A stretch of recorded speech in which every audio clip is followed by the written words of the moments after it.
Excellence Magazine. Professeur Saint-Augustin Mwendambali, merci d'avoir répondu à notre invitation. Alors, vous êtes directeur général de l'OCEP, c'est ça? Affirmatif. Bienvenue dans Excellence Magazine.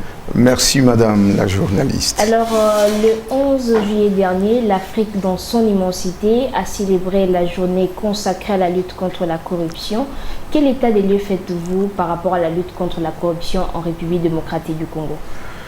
L'état des lieux de la corruption dans notre pays n'échappe pas du tout au cliché universel qui peint cet état des lieux à travers le monde entier. Il n'est un secret pour personne que la corruption sape la démocratie, ruine les efforts de fonctionnement d'un État. La corruption accentue la pauvreté. Je dirais, accélère même les inégalités sociales et accroît la criminalité. Ce tableau sombre qui est décrié à travers le monde entier, qui constitue le ravage de la corruption à travers les États, n'a pas laissé du tout indifférent notre pays. Depuis son accession à l'indépendance, ce pays a connu des moments forts de bonheur où le peuple congolais ne s'était pas encore familiarisé avec les pratiques de corruption. À l'époque coloniale, la corruption existait, il est vrai, avec les plantations de caoutchouc, où on demandait déjà à l'homme congolais de produire un bol de caoutchouc important, et quand tu n'en donnais pas, celui-ci était amputé de main.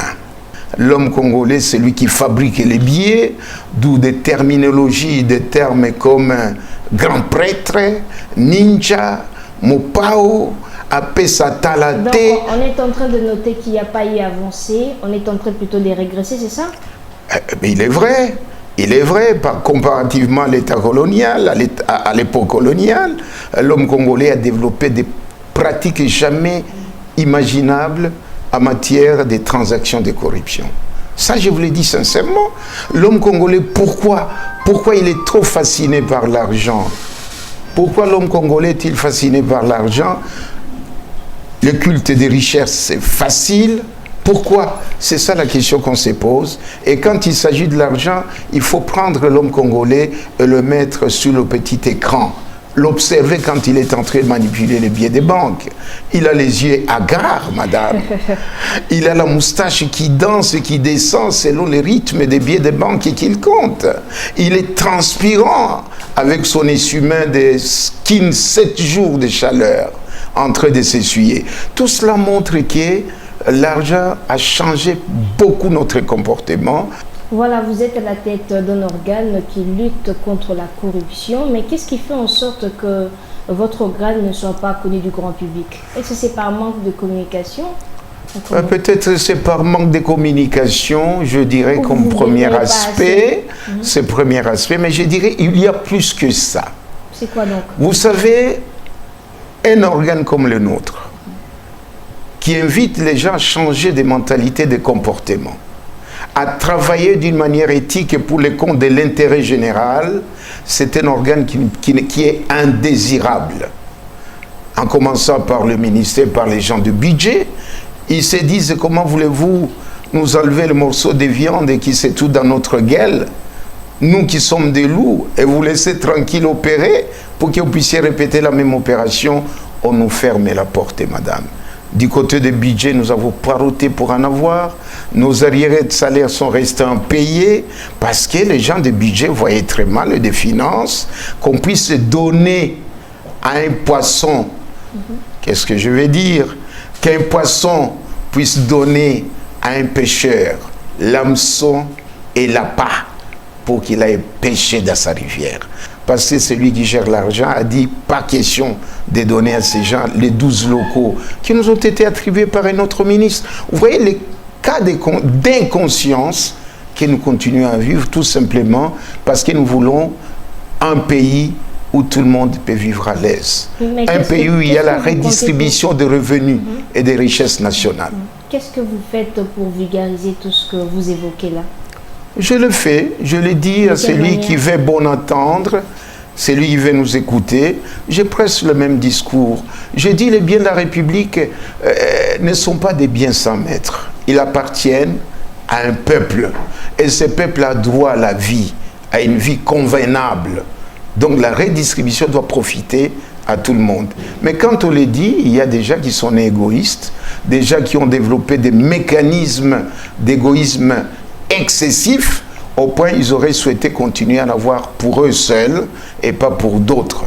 Et j'ai toujours encore utilisé un adage à ce sujet. Il n'y a pas de la honte à être heureux, mais il y a de la honte à être heureux tout seul. La corruption, c'est quoi, juste madame? La dernière définition.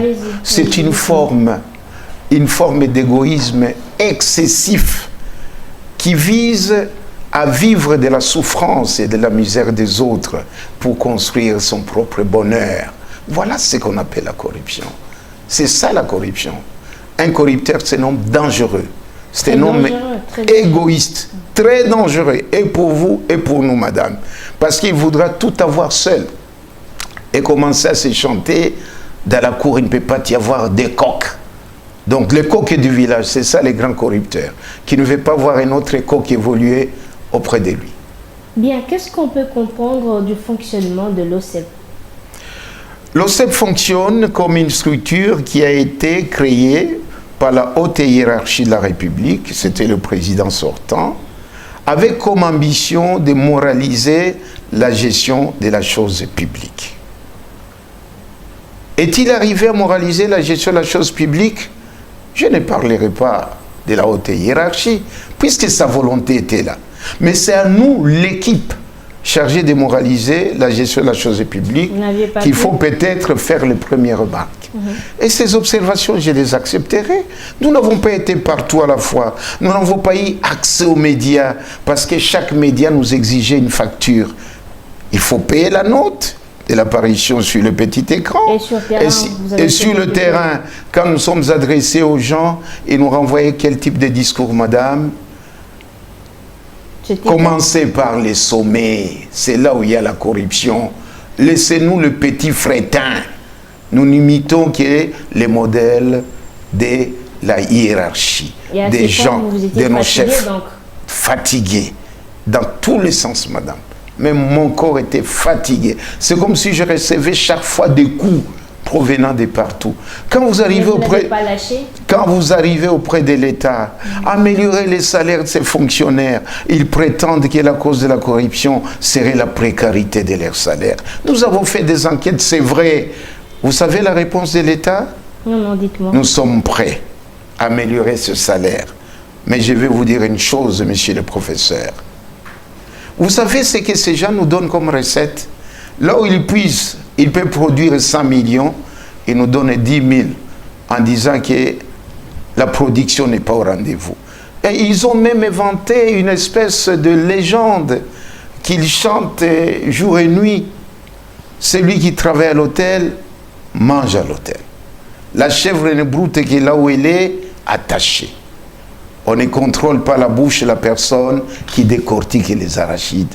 Laissez-nous nous servir à la cuisine, puisqu'une fois que les recettes arrivent à table, ça devient pour les grands boinas et on nous oublie, nous les domestiques, nous les gens qui ont contribué à préparer le repas. Voilà la théorie de ping-pong qui caractérise les transactions, les relations entre corrupteurs et corrompus. Et voilà pourquoi, même les gens qui n'étaient pas corrompus hier le deviennent petit à petit parce qu'ils prétendent que les salaires ne suffisent pas, ils prétendent que le revenu national n'est pas bien redistribué, autant de raisons. Et quand vous allez auprès de l'État pour augmenter les salaires, qu'est-ce que l'État dit? Ils se sont déjà servis à la cuisine. Ils ont déjà mangé là où la chèvre broute. Ils ont déjà mangé les arachides qui étaient destinés à partager avec tout le monde. Voilà encore là où nous en sommes, madame. Nous sommes vraiment entre les marteaux et l'enclume. Quand nous crions ici, ils nous renvoient de l'autre côté. Et quand on arrive de l'autre côté pour dire pourquoi comportez-vous comme ça, ils vous disent pas à quel sein vous vouez. À quel sein nous vouons, madame. Voilà le terme qu'il fallait. L'éthique professionnelle fait partie en tout cas de la nomination, de la nomenclature de votre organe. Mais ça s'applique à quoi? Dans quel domaine ou quelle profession? Oh, madame, l'éthique est une notion transversale, s'applique à tous les domaines de la vie. Et je vais commencer par la société qui vous abrite, madame. Si l'éthique n'existait pas dans notre société, vous savez à quoi allait ressembler cette société? Ça serait la loi de la jungle. Le plus fort dévorerait le plus faible. C'est grâce à l'éthique que nous essayons d'adopter un comportement humain. L'habit est la grande symbolique de l'éthique. Imaginez-vous qu'on avait affaire à un monde de gens nudistes. Comment on allait se regarder, madame, et parents, et enfants, et maman. L'habit est arrivé. Pour atténuer cet état sauvage de l'être humain, on l'a habillé. Pour atténuer également les émotions des gens, afin que les gens puissent vivre en harmonie. C'est ainsi qu'on a coopté l'éthique de vêtements. Voilà le premier exemple. Dans une société où les gens se sont développés, sont nés dans la barbarie, dans la sauvagerie, où vous trouvez un être humain, vous le décapitez, où vous voyez un adversaire, vous lui donnez un coup de tête, un homme, sans avoir rien fait, si ce n'était pas les us et coutumes, qu'on nous dise respecter la liberté de l'autre, accepter de vivre en convivialité avec l'autre. Si ces coutumes, us et coutumes n'existaient pas, c'est ces us et coutumes, ces habitudes, ces valeurs adoptées, acceptées de tous comme étant des valeurs, des références, partagées par tous, c'est ce qui constitue ce qu'on appelle l'éthique. Donc, un grand rôle dans la moralisation. Dans la moralité. L'éthique, on dit, madame, c'est le sel de la vie. L'éthique, c'est comme le sel pour les aliments. Si le sel n'existerait pas, les aliments n'auraient pas de goût. Et pas seulement les goûts. Si le sel n'existait pas, madame, les aliments allaient beaucoup se décomposer. Donc, le sel retarde la putréfaction des aliments. Tout peut pourrir dans les aliments, sauf le goût du sel. Vous pouvez encore manger en disant, mais il y a quand même un tout petit peu de sel. C'est ça le rôle de l'éthique, même au sein de notre société. C'est-à-dire, nous avons des compétences, nous avons des besoins. Mais ces besoins ne doivent pas nous pousser à faire n'importe quoi. Ces besoins, nous devons les acquérir en prenant soin de respecter les voies et moyens pour y accéder. Des voies honnêtes, accepter les lois, accepter le règlement. Quand un être humain entre, vous devez vous saluer. Quand vous ne vous saluez pas, c'est-à-dire, il y a anguille sous roche, il y a quelque chose. L'éthique vous oriente votre vie, vous suggère la direction qu'il faut suivre, la direction de l'harmonie, la direction de la complémentarité avec l'autre. Bref, l'éthique, dans l'éthique, il y a l'altruisme, l'amour de l'autre. Okay. Il y a l'empathie. L'empathie, c'est cette grande philosophie qui consiste à nous transporter dans les corps de l'autre, pour communier avec lui au sujet des malheurs ou des souffrances qu'il endure. Ah, je comprends que vous avez beaucoup à dire à ce sujet. Merci beaucoup. Alors, la République démocratique du Congo, en tout cas, est parmi les pays cités dont la corruption. Mais quelles sont les mesures à long terme, tout comme à court terme, que l'OCEP entreprend pour éradiquer définitivement ces fléaux? Les méthodes. Oui. Les méthodes, il y en a. Les mesures, les méthodes. L'OCEP a un plan stratégique. Ce plan stratégique ne tombe pas de notre petite intelligence. Nous avons dit que nous étions incompétents de pouvoir organiser les combats contre l'éthique. Il fallait d'abord regrouper les forces vives de la nation. 450 délégués se sont présentés à la conférence nationale de lutte contre la corruption. Au cours de cette conférence, on a recommandé, on a abouti, on a débouché sur 104 résolutions qui vont constituer la stratégie nationale de lutte contre la corruption. Et cette stratégie se décline en 3 points essentiels. Il y a d'abord, 1, la volonté politique de la haute hiérarchie.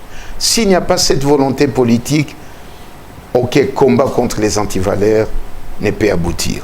Et vous avez le modèle de cette volonté politique. Le président sortant disait les portes des prisons seront grandement ouvertes. Et il avait même ajouté, je me souviens, que la corruption est une forme de criminalité qu'il allait combattre avec la dernière énergie. Nous retrouvons le même discours chez le président entrant. Il est conscient des tares de la corruption, des ravages que cause la corruption. Le président de la République actuelle a dit, parmi ses priorités, évidemment, il a placé la lutte contre la corruption en ordre utile de bataille. C'est comme ça qu'il a eu, et il a le mérite, ça je vous l'ai dit, d'avoir été le premier président de la République démocratique du Congo à avoir participé personnellement à un colloque, à un forum de lutte contre la corruption dans notre pays. Il mérite ici vraiment toutes nos félicitations. Deuxième étape, pour lutter contre la corruption, il faut faire la prévention. Le président de la République l'a fait à travers son discours. Il a dit, fini, désormais il n'y aura pas des intouchables. C'est pas ça. Et d'hier, et d'aujourd'hui, et de demain, vont s'exposer à la rigueur de la loi. Prévention, il a prêché. Nous aussi, on sait que notre première mission, c'est de moraliser la gestion de la chose publique, en commençant par la sensibilisation. Il faut aller au niveau des familles, au niveau des écoles, au niveau de la société, au niveau de l'État, prêcher la bonne nouvelle qui nous appelle à aimer notre pays, à le servir, à privilégier d'abord l'intérêt général par rapport à l'intérêt personnel. Ça, c'est ce qu'on appelle la sensibilisation qui s'est fait à travers l'éducation, qui s'est fait à travers les séminaires que nous organisons. Nous avons organisé ça sur toute l'étendue de la République, au moins dans le chef-lieu des anciennes provinces.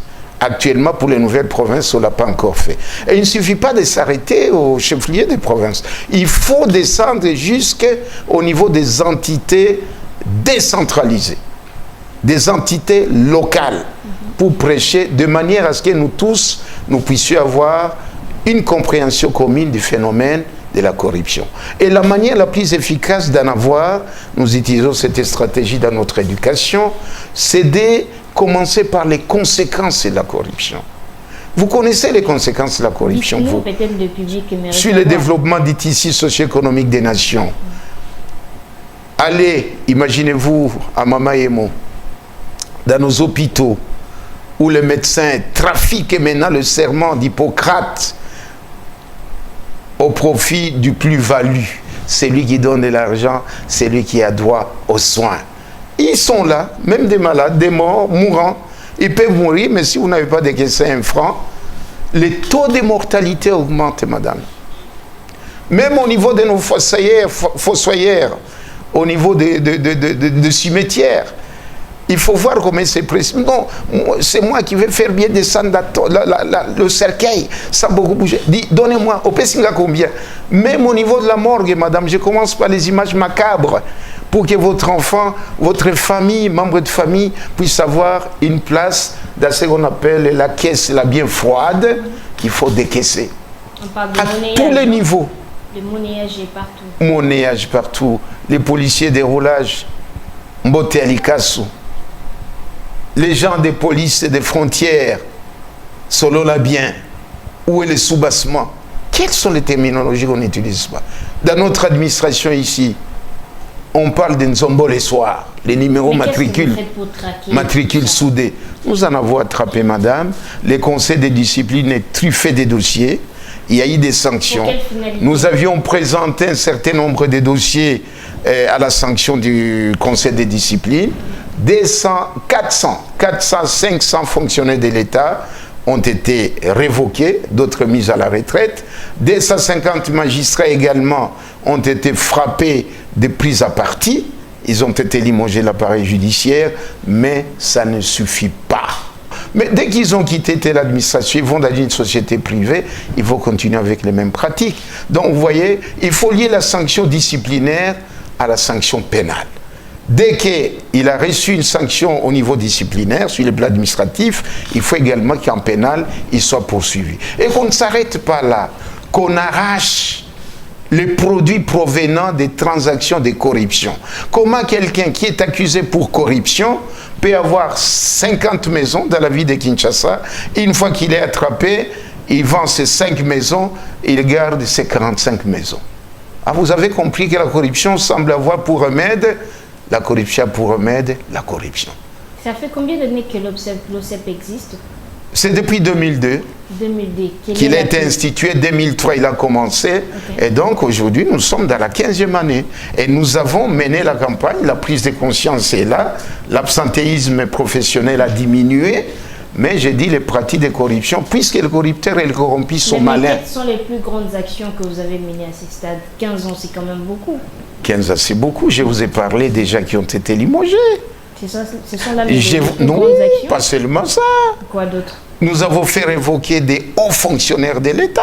Il y a des membres du gouvernement qui ont perdu leur poste suite au rapport que nous avons effectué.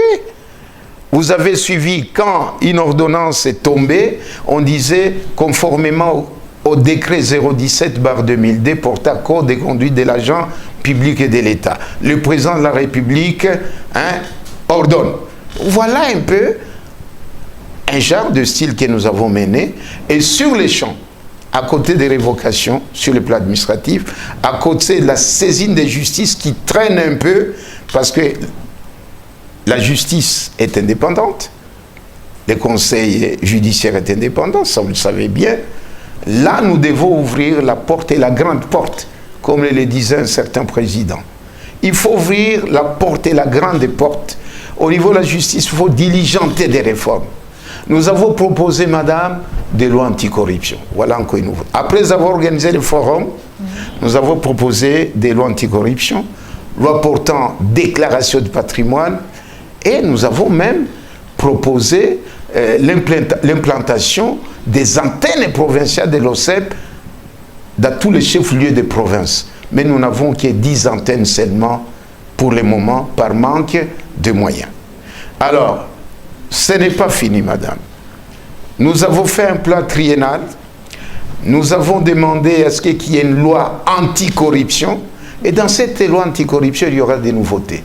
Voilà ce qui traîne à venir. Comme quoi Depuis 10 ans, madame, ce projet de loi a été présenté, a été introduit devant le parlementaire. Mais je vais vous dire quelle n'a pas été notre déception. La loi portant déclaration de patrimoine a été rejetée, irrécevable par les parlementaires, parce qu'eux ne voulaient pas déclarer leurs avoirs. Eux ne veulent pas se soumettre au pouvoir exécutif, puisqu'ils doivent déclarer les avoirs auprès de l'OCEP. Vous avez compris la première difficulté. La loi anticorruption n'est pas passée. On a dit non, ça ne relève pas du domaine de la loi, de la Constitution. Et ça doit être un acte réglementaire. Les députés ont oublié une chose. La RDC est signataire des traités, protocoles, accords internationaux et conventions qui stipulent, et c'est la Constitution qui le dit à son article 215, c'est une conception moniste. Au moment où vous avez signé les protocoles d'accord, les traités, conventions avec l'humanité entière, sur le plan universel, ces protocoles d'accord, ces instruments ont une priorité, ont un primat sur les lois internes. Dès qu'on adopte la loi anticorruption, on dote les parquets d'une juridiction, d'une chambre juridictionnelle de lutte contre la corruption, pré-juridictionnelle. De manière à ce que dans tous les parquets de la République ou dans les cours et tribunaux, qu'il y ait une chambre qui s'occupe quand même des questions de corruption.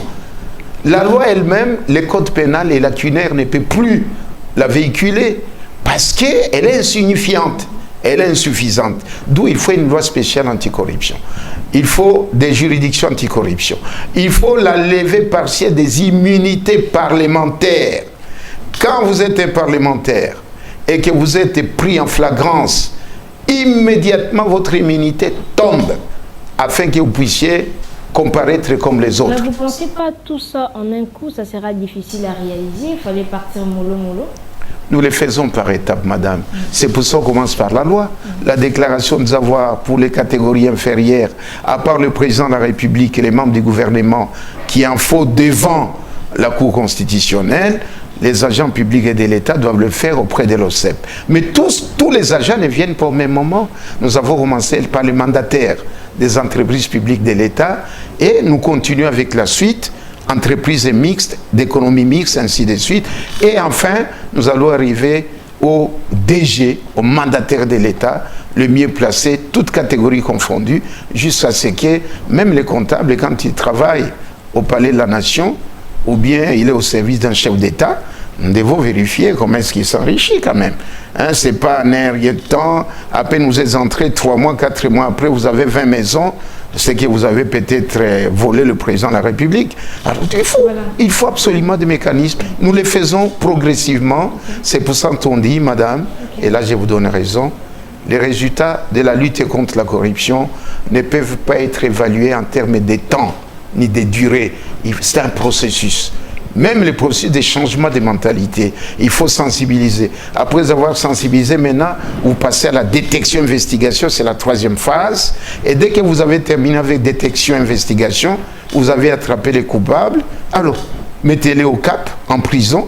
Et attention, ils ne doivent pas bénéficier des libérations conditionnelles. Hein? Dès qu'ils sont partis là, ils sont forts avec leur argent, il faut trembler les magistrats. Non, il n'y a rien, il peut rentrer à la maison. Non. Mais malgré les réformes ou la bancarisation, il existe toujours des fictifs au sein des entreprises publiques. Pourquoi tout ça? Malgré la réforme et la bancarisation, il existe toujours des fictifs. Il est vrai, c'est une grande machine. Nous avons hérité d'une administration qui n'était pas si pléthorique auparavant, à l'époque coloniale. Dès 150, 300, les sous-statuts pouvaient bien faire diriger la chose. D'autres étaient des contractuels, des sous-contrats. Maintenant que tout le monde a accédé au statut des sous-statuts, donc il est engagé, il doit faire carrière et qu'il n'y a pas de remise à la retraite. Tu as compris? Directement, l'administration commence à gonfler. C'est pas ça. Les effectifs gonflent, n'importe qui, il va mettre ses enfants, une liste avec ses enfants pour qu'ils puissent profiter de ce dysfonctionnement. Ainsi, nous sommes retrouvés avec une administration pléthorique et nous sommes dans l'impossibilité de maîtriser la masse salariale, de maîtriser les effectifs. À cause de cela, voilà pourquoi le recensement est une étape importante de la réforme de notre administration. Mais cet recensement commence à faire sortir ses premiers fruits. L'ENA était né, l'École nationale d'administration. La caisse des retraites est là pour permettre aux fonctionnaires d'aller à la retraite avant de pouvoir engager des jeunes professionnels avec les projets PRAP. Donc les choses commencent à se décanter il y a 3-4 ans et j'espère qu'en 10 ans, on aura assaini toute notre administration puisque ce n'est pas un travail d'un seul jour. Il faut descendre dans les coins, les recoins de la République. Voilà. Vous avez reçu dernièrement la visite du Premier ministre Ilunga Ilunkamba, mais qu'est-ce que cette visite a suscité en vous? La visite du Premier ministre Ilunga Ilunkamba a été pour nous un moment très particulier, historique. D'abord, nous avons été visités par un homme qui est un chantre de la bonne gouvernance. Je ne le connais pas seulement aujourd'hui, cet homme. Il m'a déjà reçu dans son bureau quand il fut directeur général de la NCCZ. Cette fois-là en tant que Premier ministre? Cette fois-ci, il est venu nous voir, ça nous a beaucoup encouragé. C'est pour ça que j'ai dit, je manque des mots. Que Dieu le garde. Parce qu'il est venu nous dire, votre écrit n'est pas passé à côté. Nous avons compris vos doléances et que nous sommes prêts à vous venir en aide conformément aux desiderata et à la vision du président de la République qui n'a pas cessé, qui l'a dit officiellement le 11 juillet, une date à ne pas oublier. L'OCEP, je vous demande de ne pas baisser les bras. Quelles que soient les difficultés, nous serons là à votre rescousse afin d'assainir et de moraliser notre environnement socio-professionnel. Donc le Premier ministre venait nous voir dans ce cadre-là. Et il continue à nous consulter. Nous sommes fiers de lui, du travail qu'il abat. Vous apprendrez bientôt, il a battu un travail de titan. Même les membres du gouvernement seront soumis à la signature d'un code de conduite qu'il a lui-même élaboré. Et ça, je vous dis vraiment, c'est tout un professeur, un chantre, qui mérite d'être à la place qu'il occupe actuellement. Vive l'initiative qui a promis à cet homme d'État d'être Premier ministre. Voilà, on nous signale déjà que c'est la fin, mais comment comptez-vous accompagner le président de la République dans la lutte contre la corruption qui est une de ses priorités? Nous n'avons pas attendu que le président de la République puisse en parler, puisqu'il a été le premier à avoir présidé l'organisation de la journée africaine de lutte contre la corruption. Nous aussi, nous lui avons dit, la promesse est faite, Monsieur le Président, nous allons vous accompagner. Dans une semaine, il y aura ce qu'on appelle un atelier séminaire de restitution du discours du Président de la République sur la lutte contre la corruption. Les acteurs des forces vives de la nation, les ONG de lutte contre la corruption, les personnes de confiance éthique qui doivent être implantées dans toute notre administration, nous allons nous retrouver pour analyser ces discours et en dégager les axes essentiels afin que la politique du président de la République puisse être implémentée auprès de la population. Ça, c'est un exemple. Un deuxième exemple, nous allons déclencher. Nous déclenchons ce qu'on appelle une grande enquête au niveau national sur la corruption dans notre pays. Nous voulons faire un état des lieux de la corruption au moment où le président Tshisekedi vient d'entrer pour voir quand il partira, à quel niveau il va nous laisser. Donc l'enquête va commencer incessamment.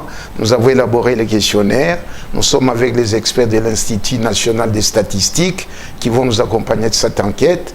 Tout cela, c'est pour dégager les stratégies appropriées pour réduire les taux de pénétration de la corruption dans les tissus socio-économiques de notre pays. Voilà, nous sommes pratiquement arrivés à la fin de notre émission. Vous allez passer votre message seulement en une des langues nationales. Vous allez voir la caméra. Dans une des langues nationales. Ah oui, naturel. Congo est na ba richesse ebele, mbongo etondi mabele, mais mbongo anezo profiter na batu nyonso te, kaka ba mususu très riche, ba mususu très pauvre. Et qu'on crée nini ba mécontentement, ba inégalité sociale, ba criminalité, ba pauvreté ya minene. Yangwana nazo senga bino. Bolanda toli ya tata mokonzi ya ekolo. Alobi totika bizale na biso na kala ya koiba mbongo ya leta. Mbongo aneza mbongo ya biso nyonso. Na bamboka mosusu mbongo anande bakabola kata chomera kozwa $50 na kati. Mais mbongo ekomi kolie makaka na catégorie moko ya bato. Ozo trouver ngo normal yangwana babengaka corruption. Merci ici. Voilà, professeur Saint-Augustin Mwendambali, merci d'avoir répondu à notre invitation. Nous ne pensons pas que ça sera la dernière fois. On reviendra vers vous pour d'autres questions. Très volontiers, madame. Je vous remercie également pour votre disponibilité. Merci beaucoup. Amis téléspectateurs, c'est par ici que nous mettons un terme à notre émission de Lomé Excellence. J'ose croire que vous avez suivi avec beaucoup d'attention. Retrouvez-nous prochainement avec les mêmes plaisirs. Au revoir. Excellence Magazine.